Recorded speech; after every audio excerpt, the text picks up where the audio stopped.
What happens to incomplete lessons in the Pakistani schools? Pakistani schools' homework is considered a substitute for work in the class. So when the lesson is not completed in the school, the student is supposed to go home and complete it as homework. So most of the time, the diary notes in the student's diary are written to be complete your schoolwork, whether it is history, geography, English, science, or maths. For every subject, it is written, please complete your schoolwork. So that schoolwork becomes homework in the Pakistani context.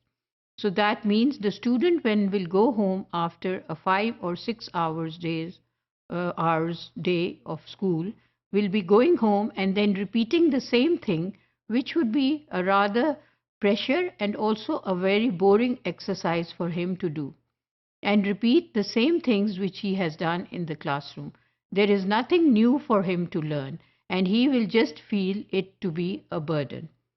When the teacher is able to complete planned work during the class hours, then homework is not a necessity. So it is not necessary to give homework when the students have finished their work in the classroom. So whose responsibility is it that the classroom should be managed in the time that is given?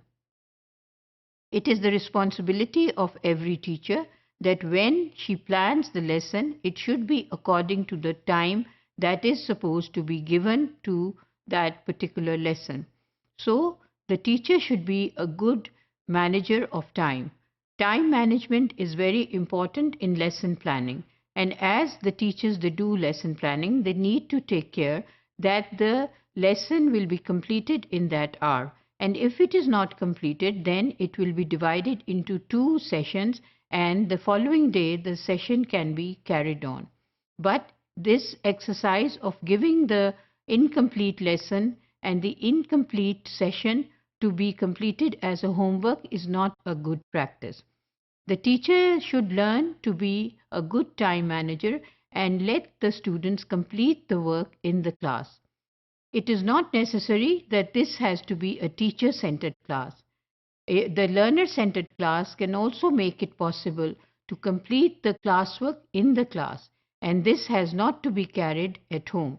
It is a traditional teaching style where the teacher thinks that she has to use the maximum time, and therefore while she is talking and giving instructions verbally, the students are actually not having their time and space to follow up and complete the task.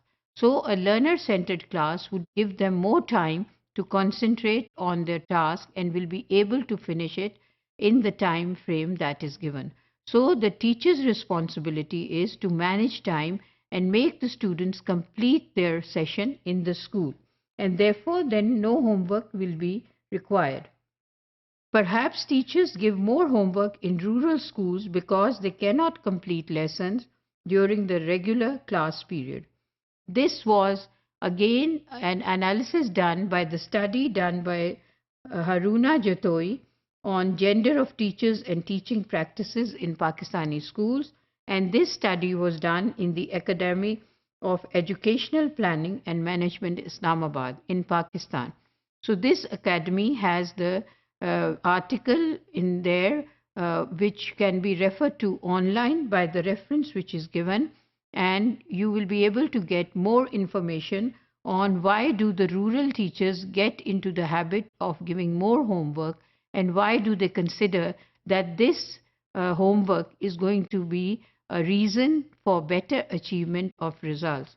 Probably because of the traditional teaching still going on in the rural areas, and also because probably due to traveling purposes and long distances, the teachers think that it would be better for the students to go home and complete the work, because maybe they are having shorter days in the class compared to the longer day in the urban schools. Therefore, it is possible that the teachers they give more homework so that the students can reach home safely and then continue with their study at home.